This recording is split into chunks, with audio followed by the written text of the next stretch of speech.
So I want you to imagine pulling over on this really dark, rainy road because you see someone slumped over on the Oh, that's a shoulders. terrifying situation. Right, it is. And, you don't just call for help and drive away. You actually physically lift this unconscious elderly stranger into your own car. Wow. Okay. Yeah, and you rush them to the ER, and when the hospital demands an upfront payment, you literally drain your own savings just to cover their medical bills. You Mhm. do, like, absolutely everything right. You're the ultimate Good Samaritan. Which is incredibly rare. Exactly. But then the patient wakes up Yeah. and their family arrives. They take one look at you and they immediately tell the police that you must be the person who hit them. Oh, man. That is just brutal. It's a total nightmare. They falsely accuse you. They drag you into this legal mess. I mean, you put all this pure, selfless energy out into the world, and your reward is this staggering, life-altering punishment. Yeah. And it just makes you wonder, why on earth do we keep trying to be good when the world seems so eager to just punish us for it? That is, well, that's the multi-million-dollar question, isn't it? It really is. It's this deeply exhausting reality that we all face. And it's a scenario that cuts straight to the core of how we understand fairness. Mhm. When we pour our hearts out, when we give, and the world just takes or like weaponizes our kindness against us, it leaves us with this profound, paralyzing sense of injustice. It totally makes you want to just shut down. Exactly. You just want to retreat. And honestly, it is so easy to become cynical, especially today. I mean, we are all dealing with such a massive amount of information overload, emotional overload, just navigating the friction of daily life is a lot. Oh, absolutely. So when you actually try to be a good person in this increasingly cynical world and it completely blows up in your face, you really start to wonder what the point is. Like, why bother? Yeah, it's so defeating. And that central tension is exactly what we are going to explore in today's deep dive.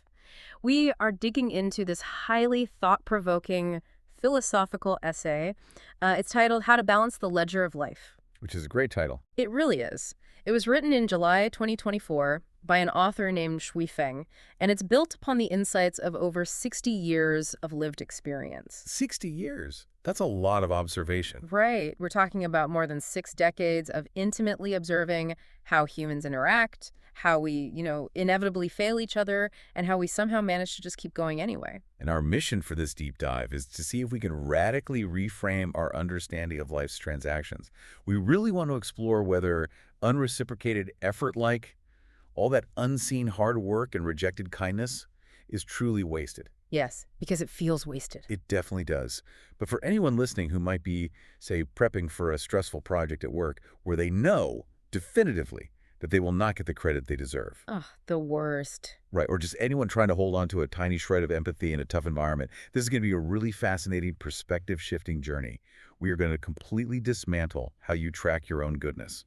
Well, I am definitely ready for a perspective shift, and I know you listening are too. I mean, this deep dive is going to offer a really surprising aha moment about where our energy actually goes when it feels like it has just vanished into the void. It really is. But, to get to the solution, we have to really sit with the problem first. And Shui Feng does not sugarcoat this at all. The essay opens with this brutal, almost stinging catalog of wrongs. Yeah, it's a very intentional and effective way to establish the stakes of the argument.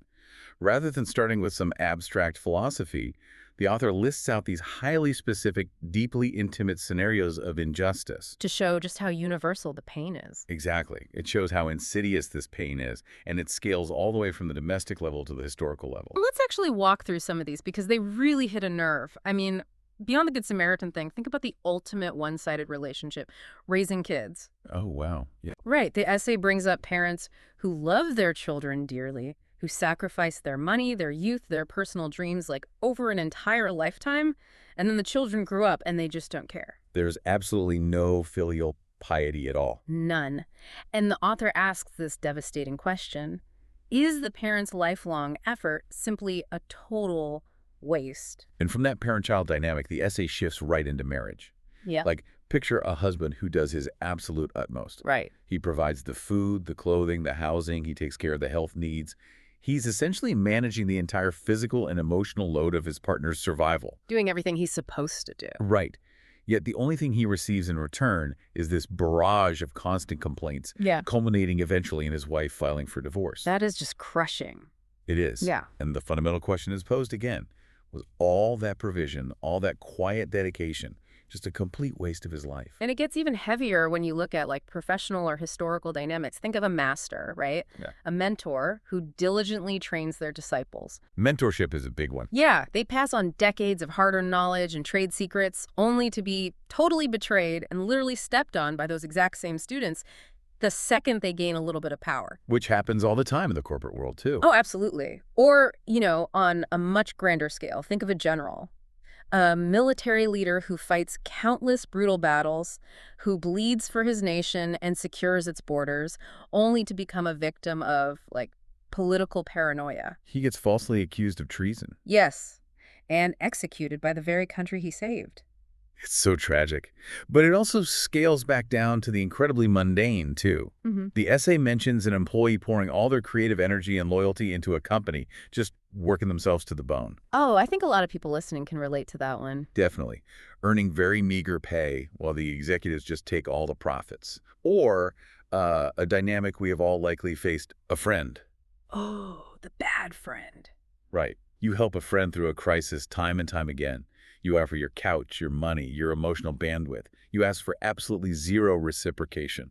And your reward is discovering that they are actively bad-mouthing you behind your back. Exactly. Okay, let's unpack this. Well, unpack this idea, because just going through that list of wrongs, I can literally feel my chest tightening up. It's highly triggering. It is. And for you listening, think about how it actually feels to move through the world operating this way. It feels like you are constantly making deposits into a bank account that absolutely refuses to let you make a withdrawal. That is a perfect way to describe it. Right. You just keep putting your money, which is, your time, your love, your emotional labor, into this cosmic ATM, and the machine just eats it. It whirs, it clicks, and it gives you absolutely nothing. Getting it all. And when you finally hit a wall and you just need like $20 of emotional support, the screen basically blinks insufficient funds.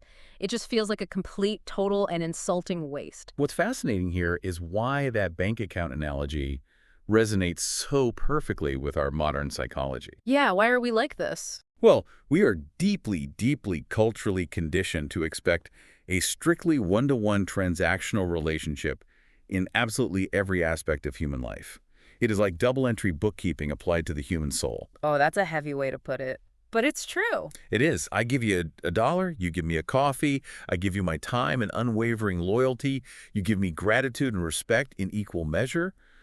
We are taught that this is how the architecture of the world functions. Right. It is a literal ledger, the ledger of life. We are all basically walking around with these invisible accounting books in our heads, constantly tallying up who owes us what based on what we've given them. Exactly. And when that ledger fails to balance, when we make this massive deposit and get zero return from the specific person or institution we handed it to, we don't just feel a fleeting sense of disappointment. No, it ruins your day or your year. It ruins everything. We feel profound, existential despair. We question the very fabric of fairness. We start to wonder if dedication, virtue, or kindness are even real assets, or if they're just naive liabilities that basically allow predators to take advantage of us. Which brings us directly to Xi Feng's core insight. After over 60 years of observing all this heartbreak, the author arrives at a conclusion that honestly feels a bit counterintuitive. Maybe even a little jarring at first glance. It definitely challenges our usual way of thinking. It does. The essay argues that if you possess virtue, you should never, ever regret it, and you should absolutely never abandon it, even when you are staring blatant, painful injustice right in the face. And this is where the profound philosophical shift really occurs in the essay. The author introduces the concept of the Tao to explain why virtue shouldn't be abandoned. Okay, let's define that for a second. Right, so to understand this, we need to clarify what the Tao means in this specific context. It isn't just a distant religious deity. Think of the Tao as the underlying conscious operating system of the entire universe. The operating system, I like that. Yeah, it is the fundamental flow and natural order of reality itself. Yep. And the essay argues that because this operating system is perfect, everything we do ultimately does return to us. So the ledger does balance. The ledger actually does balance. However, and this is the absolute crux of the argument, it does not necessarily balance from the person you help. The cosmic rerouting. This is such a wild concept to me. It changes everything. It really does. The essay states that all rewards will return to us, but they are routed through the appropriate arrangements of the Tao, not through direct human-to-human transactions. So, like, going back to our first scenario, you save the unconscious stranger on the road, and their family ruthlessly accuses you. Right, the worst case scenario. Exactly. But the energy of your good deed, your financial sacrifice, your pure intention, it doesn't just vanish into a black hole. It actually gets rerouted by the universe's operating system. Precisely. It is essentially the law of conservation of moral energy. Energy cannot be destroyed, it merely changes form and direction. The author points out that we constantly miss these rerouted rewards because our societal conditioning has us looking in the exact wrong place. We're looking at the wrong ledger. Exactly. We are staring at the mail, waiting for a thank you card, or we are waiting for that backstabbing friend to come groveling with an apology. Which they won't. They won't. But Zhutheng says that the Tao often pays us in a completely different currency. Like if we live a quiet life free of major illness and disaster, that is not just random luck. Oh. That is actually a direct reward. That peaceful, uneventful life is meticulously arranged by the Tao as a return for our unseen efforts and contributions. It is something we should be incredibly grateful for, rather than agonizing over the money or the explicit thanks we didn't get from a specific person. Okay, I have to push back on this a little bit on behalf of anyone listening who is currently dealing with a very real, very raw betrayal. Fair enough. Go ahead. Let's say someone you completely trusted just threw you under the bus at work to steal a promotion. It is incredibly hard not to feel cheated, humiliated, and angry. Of course it is. So are we genuinely just supposed to blindfold ourselves and trust this invisible cosmic routing system? Like, sure, Dave stole my job and ruined my reputation, but hey, maybe the Tao will make sure I don't get the flu this winter. I get how that sounds. It feels a little bit like spiritual gaslighting, you know? It feels like a tough pill to swallow when the injustice is loud and aggressive and the supposed reward is silent and invisible. You are touching on the core tension of the entire philosophy right there. And it is a completely valid reaction. It definitely feels like gaslighting if you view it purely as a mechanism for ignoring pain. Right. But if we dig into the psychology of what the author is actually suggesting, it is incredibly brilliant. The goal isn't to pretend you weren't wronged. The goal is to strategically sever the expectation of direct repayment from the specific person who wronged you, because doing so is the only way to free yourself. To free yourself from the resentment. Yes, to free yourself from the prison of debt collection. That's a great phrase. Think about what happens when you expect a one-to-one transaction. Dave steals your promotion. If you are keeping a ledger, Dave now owes you a massive debt of justice, an apology, maybe even his own downfall. Yeah, see him fail. Exactly. But by holding on to that ledger, you give Dave a person who has already proven he lacks integrity, complete power over your peace of mind. You're letting him live rent-free in your head. Yes. You are spending your finite emotional energy waiting for a payout from a bankrupt source. But if you shift your perspective and truly trust that the universe, the Tao, handles all the macro accounting, you take your agency back. I see. You basically fire Dave as your spiritual paymaster. You stop keeping score with the people who hurt you, which stops the endless loop of rumination. Oh, wow. Okay. It's like by demanding the person who hurt you be the one to balance the scale, you are willingly keeping yourself chained to them. Precisely. Handing the accounting over to the Tao is what actually cuts the chain. You just let the universe deal with Dave. I can definitely see the profound psychological peace in that. But, you know, just as I was wrapping my head around this interpersonal dynamic, the essay takes this concept and zooms out in a way that is just staggering. It really does a massive perspective shift here. We move from human psychology to the physical universe itself. We do. The essay expands the scope dramatically, shifting from how humans interact with each other to how human virtue interacts with the natural physical world. Here's where it gets really interesting. The author claims that virtue doesn't just subtly affect your health or your luck in the background, it physically measurably impacts nature. Yes. The essay explicitly states that even a catastrophic mudslide will pause for 16 seconds for a virtuous person. 16 seconds. 16 seconds? The sheer specificity of that number is what stopped me in my tracks. It paints this vivid, almost cinematic picture. It's as if the universe has a literal, built-in buffer zone. like a physical pause button on natural disasters specifically calibrated to protect virtuous people. It is a highly arresting image, for sure. And the author builds a foundation for this claim by stating that all things in heaven and earth possess consciousness and spirituality. Which goes against how we usually think of nature. Right, we tend to think of the physical world, mountains, weather systems, mudslides as dead, inert matter governed only by blind physics. But Slefeng is arguing that the environment itself is aware and deeply responsive. The essay uses this beautiful, very specific mechanism to explain how this works. It says, the fragrance of the flowers of virtue will waft directly to the heavenly realm. Very poetic. It really is. It implies that our actions, our integrity, aren't just isolated sociological events. They have a metaphysical scent and energetic signature. So when you treat everything kindly, it is like you are emitting a frequency that the entire universe can detect. Exactly. And because everything has consciousness, the natural world literally smells this virtue and responds kindly in return. If we connect this to the bigger picture, we are basically forced to ask ourselves a difficult interpretive question here. Right. Are we meant to take this 16-second mudslide completely literally as an actual suspension of gravitational physics?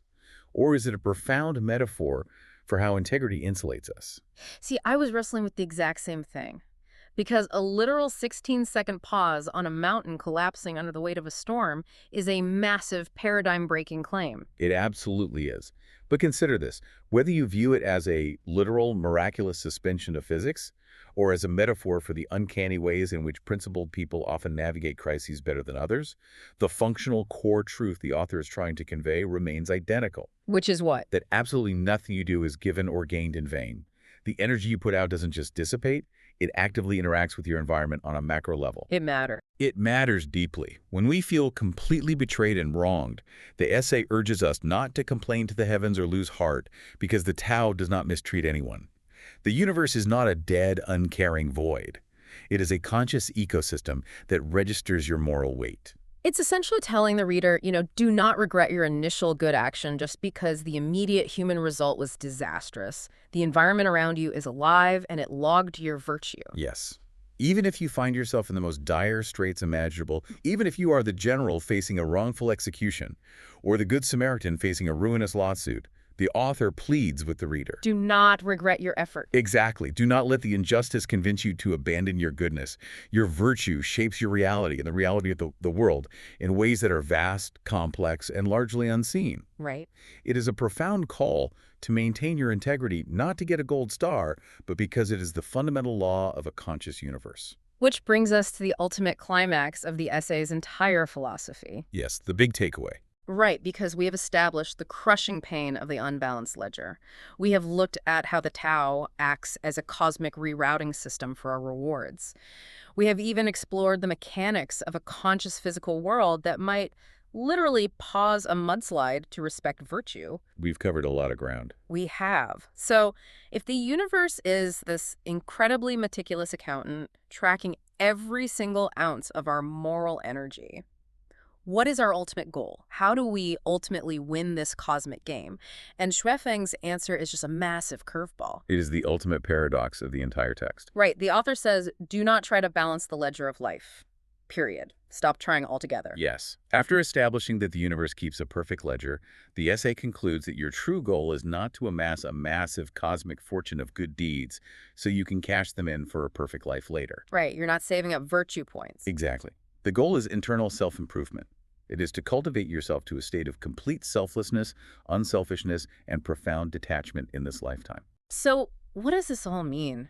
I mean, we start this entire deep dive agonizing over our unpaid debts, the times we were screwed over, the money and time we lost to ungrateful people. Yep. We learn the comforting fact that the universe is actually keeping track for us and will pay us back. And the ultimate solution, like the highest level of enlightenment, is to take that very same accounting book and throw it directly into the fire. That is exactly what it means. And the author promises that, paradoxically, achieving this state of simply not caring about the ledger anymore is how you make, and this is a direct quote, great profit. The great profit. Yeah. By completely letting go of the need for any return on your investment, your future becomes incomparably bright and your happiness becomes unending. It is breaking my brain a little bit, but in a really liberating way. It really is liberating once you grasp it. It's like the only way to truly win the game is to realize You don't need to play it at all. I mean, for everyone listening, think about how physically and mentally exhausting it is to constantly evaluate if you are getting enough out of your relationships, your job, your daily It interactions. is exhausting. We carry this heavy, complex mental spreadsheet around with us all day long, constantly doing math on our own self-worth. And that invisible mental spreadsheet is the exact root cause of the information and emotional overload we talked about at the very beginning of our conversation. Oh, that makes perfect sense. Right. When you stop acting as the chief financial officer of your own good deeds, you achieve true detachment. You do a good deed simply to cultivate your own character. So you help that unconscious stranger on the road because that is the exact kind of person you want to be, full stop. Exactly. Mm. You don't do it because you want a thank you from their family, and crucially, you don't even do it because you want the Tao to protect you from a mudslide. That freedom from scorekeeping, that is the real aha moment here for me. It lifts the burden entirely. If the ledger doesn't matter to you anymore, then the injustice completely loses its sting. It has no power over you. Right. The person who betrayed you didn't steal from your emotional bank account, they just revealed the poverty of their own character. Meanwhile, your virtue, your integrity, remains entirely intact and untouched. But this raises a very important, very human question. It brings us back to the reality of how our minds actually work. Letting go of the ledger is a beautiful ideal, but it requires a fundamental, almost violent rewiring of how we interact with the world. Because we are so used to counting. Right. It requires a profound, unwavering trust that the universe is ultimately perfectly just, allowing us to drop our defenses. And that takes a lifetime of deliberate practice, which suddenly makes perfect sense why the author is writing this after 60 years of living and observing. You don't just wake up one day and burn the ledger. You have to really earn that detachment. You do. Let's actually do a quick recap of the journey we've taken today because we've covered a massive amount of philosophical ground. Good idea. We started in a place of deep, relatable pain. Right. The very real sting of being the Good Samaritan who is falsely accused, or the dedicated partner who is left with nothing. We acknowledged the sheer, bone-deep exhaustion of unreciprocated effort. From there, we discovered the concept of the Tao and cosmic rerouting. The idea that our good deeds aren't wasted. They are gathered by the underlying operating system of the universe and returned to us in silent ways we might completely overlook, like a quiet life free of disaster. Yes. We learned that we shouldn't expect the ATM to dispense cash. We should just be grateful the bank is keeping the building warm and safe. I love that analogy. Then we explored the breathtaking scale of this interconnectedness. We looked at the striking image of the natural world, like a massive mudslide, literally pausing for 16 seconds to honor a virtuous person. Which is wild. It is. But it was a powerful reminder that the universe is conscious, that virtue has a fragrance, and that reality is deeply responsive to our character. And finally, we arrived at the ultimate liberation, the freedom of burning the ledger entirely. The realization that true, unending happiness and a bright future come not from obsessively balancing the scales, but from cultivating a state of complete selflessness and detachment. Exactly. Doing good simply for the sake of being good, without a CFO in your head tracking the ROI. It is a remarkable, really challenging progression from grievance to grace. It really is. It is. But before we go, we want to leave you, the listener, with a final thought. Something to mull over on your own commute, or maybe while you're walking the dog. A complex, lingering question that builds entirely on Zhu concepts, but challenges us to look just a little bit deeper into the shadows of our own motivations. Ooh, this is a good one. The essay promises an incomparably bright future and unending happiness as the ultimate great profit for achieving this high state of selflessness and detachment. But here's something for you to ponder. If we are actively cultivating virtue, and we are practicing this extreme detachment, specifically because we secretly desire that bright future and that unending happiness, are we actually truly detached? That is the ultimate trap of the human mind, isn't it? How do we earnestly strive for the ultimate profit of selflessness without letting that intense desire for unending happiness become just another hidden entry in our ledger of life? It is a beautiful, maddening paradox to wrestle with. Thank you so much for joining us on this deep dive. We really hope it gave you some genuine peace and a radically new way to look at the energy you put out into the world. Keep exploring, keep questioning, and maybe try leaving the accounting book at home tomorrow. We'll see you next time.